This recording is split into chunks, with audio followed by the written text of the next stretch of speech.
जय श्री कृष्ण। धनु राशि के लिए अब ये 5 ग्रहों का कॉम्बिनेशन क्या कहने जा रहा है देखने की जरूरत है। धनु राशि को गुरु मदद कर रहे हैं, शनि दृष्ट है, तो ये राशि बड़ी एक्सप्लोरिंग है। जब तक कि गुरु धनु मिथुन राशि में है, यानी 2 जून के लगभग, तब तक ये धनु राशि बड़ी एक्सप्लोरिंग मोड में है। चंद्रमा पिछले वीक में धनु राशि पर से निकले हैं, आपको निश्चित तौर पे अच्छा फायदा दिया होगा।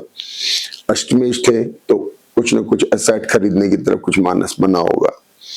यहाँ सेकंड हाउस में देखेंगे तो इंपॉर्टेंट पोजीशन क्या बन रही है कि चंद्रमा, शुक्र, मंगल, बुध और सूर्य, ये सारे ग्रह अस्त हैं। इन सबके नक्षत्र भाग्य के स्थान के लॉर्ड के हैं, सूर्य के नक्षत्र हैं। बहुत अच्छी कॉम्बिनेशन बन रहा है, धन की स्थिति बन रही है। अब यहाँ देखेंगे चंद्रमा अष्टमेश है, शुक्र मंगल और शुक्र बुध, ये पूरा कॉम्बिनेशन कुछ लग्जरी प्रॉन एसेट खरीदने की तरफ बताता है।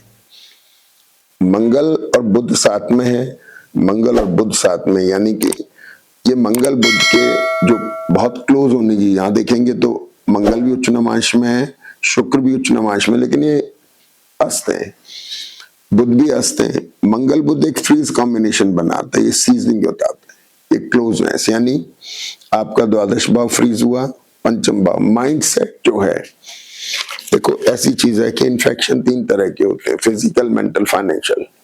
फाइनेंशियल इन्फेक्शन में पैसा रुक जाए, फिजिकल इन्फेक्शन में कफ, कोल्ड, टूथ प्रॉब्लम, पेट की परेशानी, hernia, appendix, stone, arthritis, sugar, thyroid, इनसे प्रॉन जो लोग बाग हैं, इन लोगों को थोड़ा विशेष ध्यान रखना है इस कॉम्बिनेशन को लेकर के।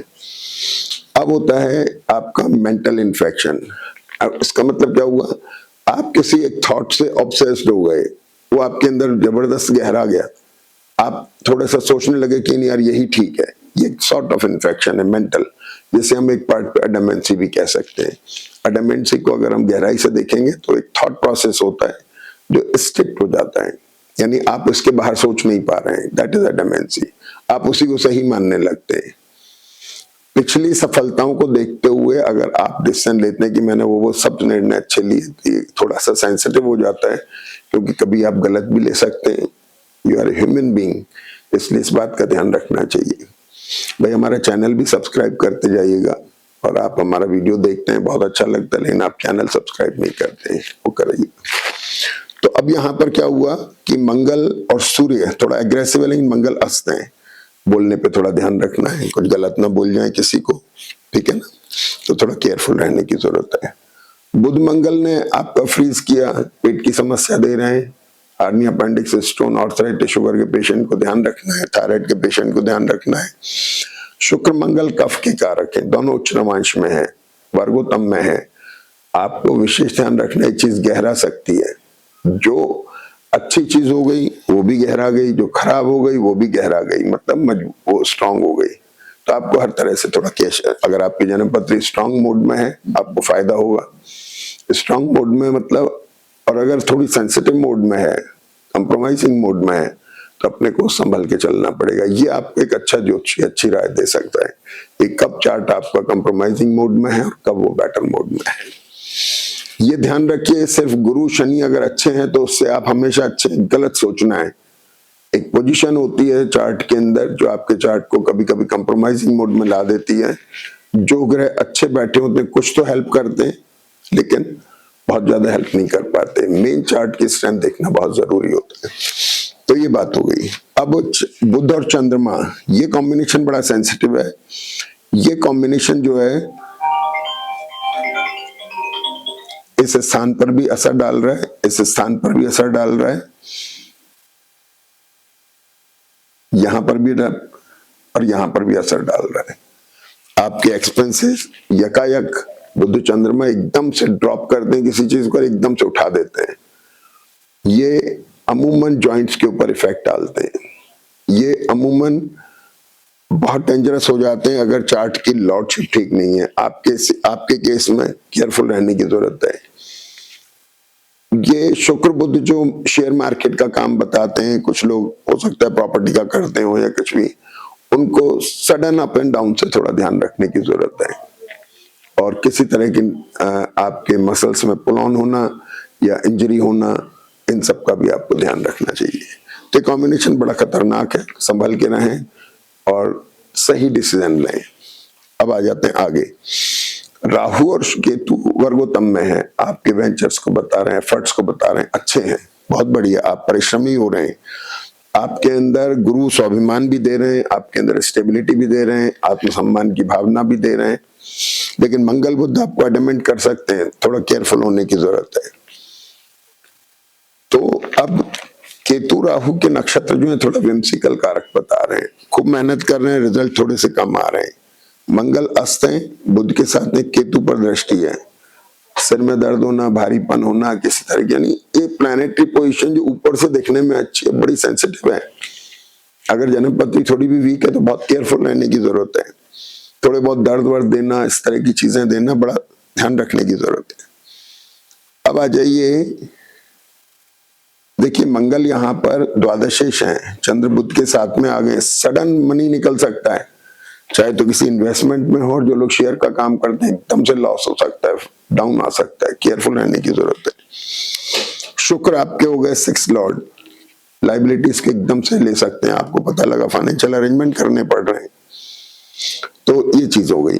अब आते हैं कि 19 तारीख को तो चंद्रमा मकर राशि में रहे, हंसते, इसके बाद 21 तारीख को चंद्रमा आ गए कुंभ राशि में। अब चंद्रमा जब कुंभ राशि के साथ आ गए तो राहु के साथ में एक दिन ठीक रहेंगे, अगले दिन स्ट्रेस में आ रहे हैं। 22 तारीख बहुत स्ट्रेसफुल जा रही है, दोनों जने स्ट्रेस में जा रहे हैं। और यहाँ एक बड़ी इंपॉर्टेंट पोजीशन ये बन रही है कि शनि बुध से ये थोड़ा फ्रीज हो रहे हैं और मंगल शनि से इसमें स्ट्रेस डेवलप हो रहा है। तो चंद्रमा की 22 तारीख में आपको ध्यान रखना है, ज्यादा आप स्ट्रेस में ना आए, थोड़ा केयरफुल रहें। हाँ, चंद्रमा अष्टमेश होते हैं आपके, इसलिए ट्रैवल करा सकते हैं, ट्रैवल प्रॉन तो कैरेक्टरिस्टिक हो सकती है, इसमें कोई दो राय नहीं है। बाकी थोड़ा ध्यान रखने की जरूरत है, स्ट्रेस से थोड़ा बचें, और बहुत स्ट्रेस हो रहा है तो ट्रैवल कराइए, घुमाइए, उससे फर्क पड़ जाता है। एक ये चीज हो गई। अब ये हुआ कि यहाँ पर एक खास घटना ये होती है, 21 तारीख को ये जो शनि अब तक पूर्व भाद्रपद नक्षत्र में थे, अब ये शनि अपने नक्षत्र में आ गए, उत्तर भाद्रपद नक्षत्र में। सेकंड लॉर्ड और third Lord Shani 4th house में आ गए। अभी तक बहुत एक्सप्लोरिंग थे, अब शनि अपने ही नक्षत्र में आके स्टेबल मोड में आ गए। 23 तारीख को चंद्रमा मीन राशि में आ गए, या फिर ध्यान रखने की जरूरत है, इसके अपने कैरेक्टर है। चंद्रमा शनि में आकर रिडिफाइनिंग मोड बना रहे हैं, बहुत अच्छी चीज है, ट्रैवल करा सकते हैं, लोकेशन में टेम्परेरी चेंज आ सकता है।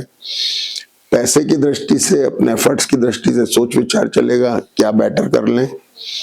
अब ध्यान रखने की बात क्या है कि राहु जो है बुध और चंद्रमा के बीच में आ गए। राहु की दृष्टि 7th भाव पर है, 9वें भाव पर है और एकादश भाव पर है।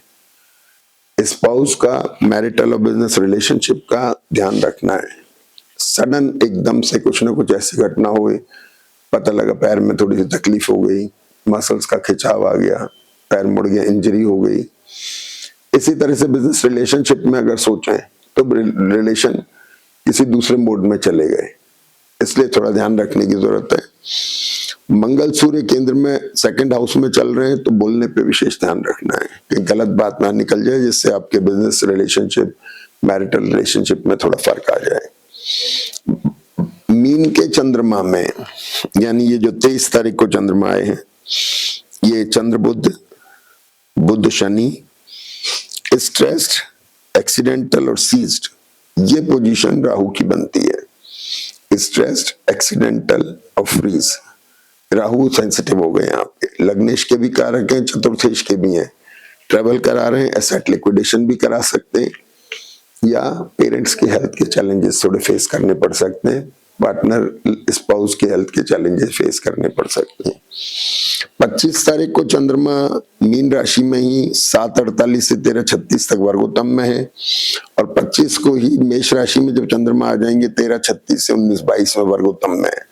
तो 25 तारीख अच्छी तारीख है, कुछ नई शुरुआत करनी हो, नए टाई अप्स करने हो, बिजनेस साइन करने हो, या कुछ नए मुहूर्त वगैरह करने हो, उसके लिए बहुत अच्छा वक्त है। तो ये इसका समय पे ध्यान रखते हुए आप फायदा उठाएं ग्रहों का। जय श्री कृष्ण।